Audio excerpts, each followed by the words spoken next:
আসসালামু আলাইকুম। এক দল ভাগছে, আরেক দল দখল নিয়ে শুরু হয়ে গেছে। রাজধানী সহ জেলা উপজেলা শহরগুলোতে বিভিন্ন জায়গায় তারা দোকান দখল করতেছে, বাড়ি দখল করতেছে, ঘর দখল করতেছে, তারপরে বিভিন্ন প্রতিষ্ঠান দখল করতেছে।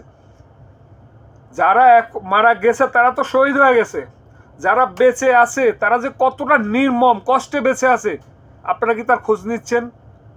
যাচ্ছেন আপনারা? আপনারা তো দখল নিয়ে ব্যস্ত হয়ে গেছেন। তো জেনে রাখুন আপনারা টিকবেন না যারা এই দখলদারিত্ব নিয়ে ব্যস্ত হয়ে গেছেন।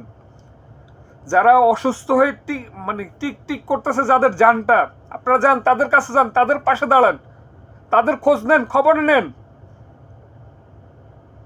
তারা এত কষ্টে করে তাদের রক্তের বিনিময় দ্বিতীয় স্বাধীনতা আমরা পেয়েছি। এখন আপনারা স্বাধীনভাবে মিছিল মিটিং সবকিছু করতে পারতেছেন। কার উসিলায়? এই ছাত্র সমাজের উসিলায়। আপনারা যদি ছাত্র সমাজকে বঞ্চিত করেন তাদের যে ন্যায্য ওইখান থেকে, তাহলে আপনারা কি ভাবতেছেন আপনারা ঠিক থাকতে পারবেন? আপনারা টিকে থাকতে পারবেন? ওদেরকে হঠাতে, এত শক্তিশালী ক্ষমতাশীল হঠাতে 1 মাস লাগছে, আপনাদের হটাইতে তাদের 20 সেকেন্ড লাগবে। তার জন্য বলতেছি ভাই, আল্লাহর রাস্তে আপনাদের কাছে মাপ চাই। আপনারা দখলদারিত্ব রাজনীতি আর করেন না।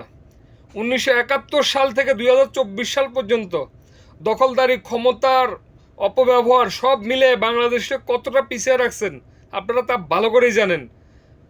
ডক্টর ইউনূস আছে, আপনারা তাকে সাহায্য করুন। সব জায়গায় সব ক্ষেত্রে সংস্কার করে তুলুন।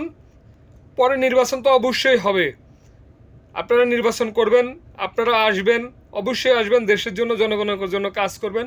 এই প্রত্যাশা রইল, এই দোয়াই রইল, ইনশাল্লাহ।